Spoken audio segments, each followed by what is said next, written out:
Well, with the processed foods, there's so many things I want to tackle here. So bear with me. You mentioned liver and you mentioned the gut. Yeah, So what I'd like to go through is number one, what is it about processed foods that's killing the gut and destroying the liver? And what actually helps heal the gut and what helps with the liver? And right. both of those things are also being attacked by radiation, toxicity, fluoride, bromide, chlorine, all of these other things. And then the processed foods is like the tsunami that is coming after it. So the Indeed. yeah. That is all true. So let's start with feed the gut. That's actually a good place to start. Feed the gut. All right.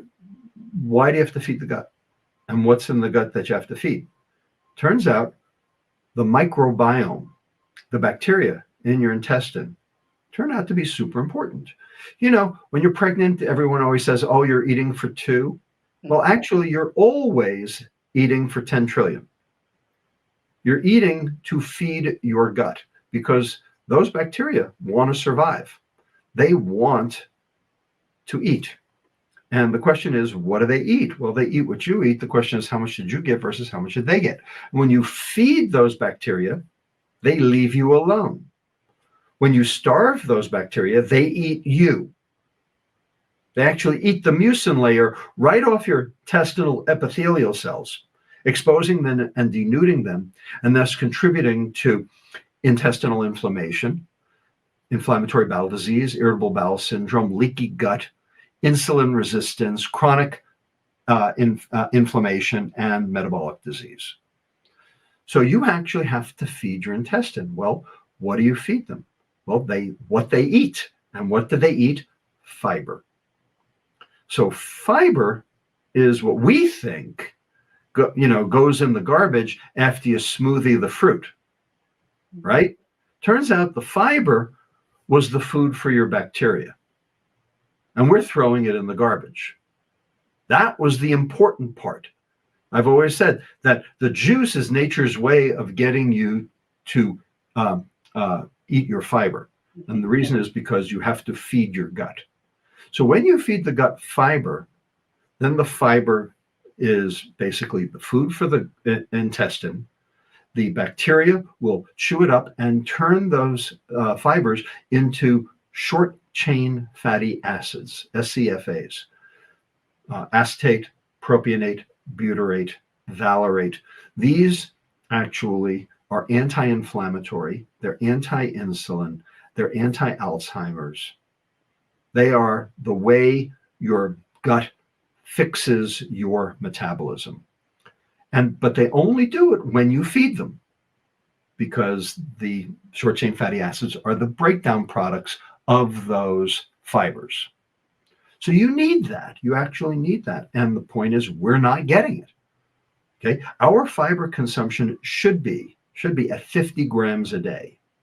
The USDA says our fiber consumption should be at 25 grams a day because they're trying to be, shall we say, nice to people. Okay, well, our current fiber consumption is 12 grams a day. So we're at one quarter of what we should be, and we're at one half of what the USDA says we should be.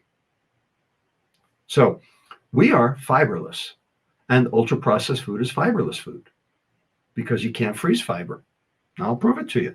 Take an orange, put it in your freezer overnight, take it out the next morning, put it on your kitchen countertop, let it thaw, try to eat it, see what you get.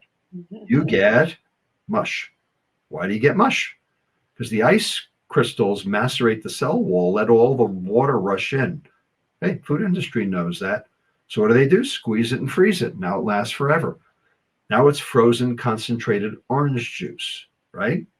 They've turned a food which is spoilable, which is potentially contributes to food waste, and they've turned it into a commodity, frozen concentrated orange juice, which they can sell on the commodities market because there's no depreciation, because that's the definition of commodity, storable food. Mhm. So decreased depreciation, increased profit, lower prices, worse for your health.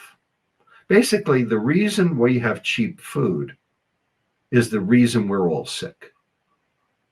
That's the way you have to look at it. Another way of saying it is you can pay the farmer or you can pay the doctor. Mhm. Okay. Right now we're paying the doctor, and we're paying the doctor way more than it would cost to pay the farmer. That's another way of looking at it. So feed the gut. Number 2, protect the liver. Protect the liver from what? Well, protect the liver from toxins. Now, your liver is your detoxification organ, but it has a limit. It can only detoxify so much. Now, there are some toxins that are extremely potent and will kill you at parts per billion, like cyanide or VX gas or, ricin, sarin. Okay. There are other toxins that are not quite as potent, but will still kill you at parts per million. For instance, arsenic or carbon tetrachloride. Okay. And then there are toxins that are less toxic that you need a slightly higher dose, like, for instance, alcohol or sugar. Okay. They're toxins too. They just are toxic at a higher level because we have an innate capacity to be able to metabolize some of it. But right now we are over that limit. And so those are still toxins. So we have to protect our liver from toxins that we can't metabolize. Another example is heavy metals. So there's a heavy metal that is pervasive in our food supply, and it's not mercury. Everybody talks about the mercury in fish. That's not it. It's cadmium. Cadmium turns out to be it's an oxidative stress like no other. And it turns out to be very high in chocolate, but not all chocolate. South American chocolate. So South American cocoa plants really concentrate cadmium, and they're trying to figure out ways to get the cadmium out of the South American chocolate. But that's basically what pretty much all ultra processed chocolate is South American chocolate, because it's cheap.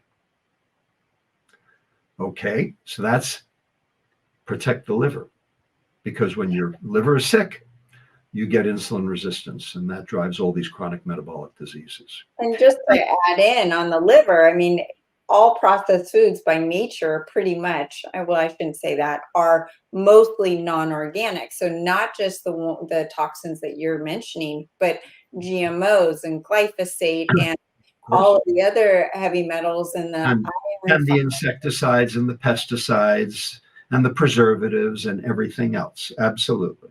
And that's Absolutely. away from the sugar. So here you are, you're just packaging it all in that nice little 100-calorie snack pack that you think is healthy for you, right? Yeah, but it ain't, because it's not about calories. It never was. No. Okay. That's the mistake. People thought it was about calories.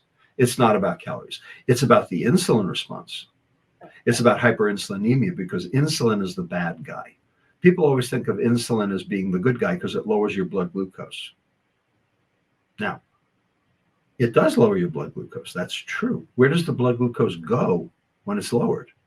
It goes into your fat cells for storage.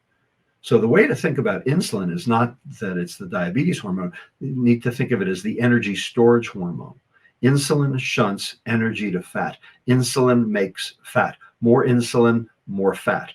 Anything that drives up insulin is going to drive up weight gain and also chronic metabolic disease, because insulin also causes abnormal growth.